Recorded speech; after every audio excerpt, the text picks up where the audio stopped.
Hi, I'm Azadeh, interior designer and founder of Blend Studio. This is the second episode of Spaces and Stories. Last time, we paused before anything began, and today we start rewriting the plan. Before we begin space planning, it's important to define the overall direction of the design. We need to understand the mood, the atmosphere, and the character we want to create. This usually starts with research, looking at references, studying images, and building a mood board that reflect the vision of the project.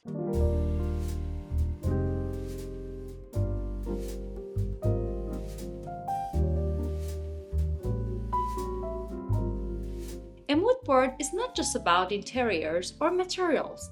It can include anything that expresses a feeling, textures, colors, details, even fashion. For me, it's about capturing a certain attitude, not just the style. In this mood board, I'm bringing together different references that express the feeling we want for this space. You can see a mix of soft materials, warm tones, clean lines, and subtle details that all work together to create a calm and refined atmosphere. For this project, the direction is a quiet, understated luxury. And for me, this is not about trends. I'm not interested in creating something that feels temporary or tied to a specific moment. If we want to introduce something more current, we can always do that through small elements or accessories. But for the foundation of the space, I prefer something timeless. Quiet luxury, in my opinion, is about restraint. It's about balance, proportion, and attention to details.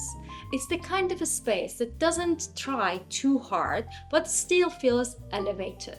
You see, in the softness of the materials, in the neutral palette, and in the way everything is carefully considered. So, what we are creating here is not just a look, but an atmosphere, something intentional and long lasting. This mood board becomes the foundation for all the decisions that follow. Once the direction is clear, we move into space planning. After observing the existing layout and rewriting all the client's needs, we begin making the necessary changes to the space. This is where design becomes more technical, but still very intentional. It's not just about how the space looks, it's about how it works.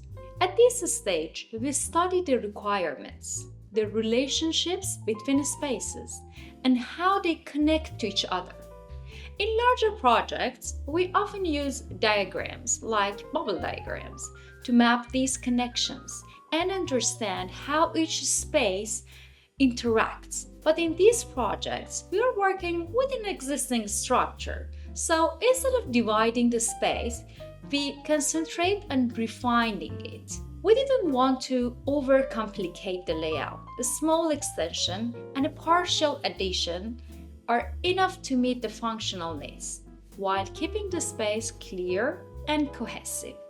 Circulation becomes very important here. How you move through the space, how naturally one area leads to another. It needs to feel intuitive and effortless. At the same time, we consider light, how it enters the space, how it moves through the day, while making sure everything remains practical and comfortable for everyday living. One of the first physical changes we made is updating the windows. We replaced all of them with triple glazing to improve insulation, reduce outside noise, and respond better to the climate. It's a long-term decision that improves both comfort and performance. We also removed some of the existing walls to open up the space, creating more continuity, more light, and a stronger connection between different areas of the home. We introduced a small extension to create a more functional entry from the back side of the house. This becomes the more practical entrance for everyday use, especially when arriving by car, bringing in groceries, or coming in with pets.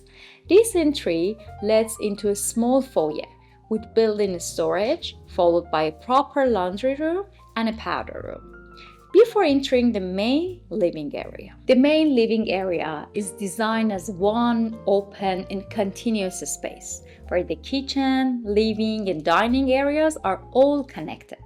This creates a more social environment, allowing light and movement to flow naturally. On the private side, we combine 3 smaller bedrooms into one primary suite, creating a more generous and calm environment with 2 walk-in closets, his and hers, and a properly scaled bedroom. On the second floor, we create 2 flexible rooms that can adapt over time. They can function as offices, guest rooms, or even a gym, depending on the needs of the client. Once the layout is defined and the space planning is confirmed, we move into the next stage of the design process, developing each space in more detail, designing the interior layouts, defining cabinetry and furniture, and understanding exactly what each space requires.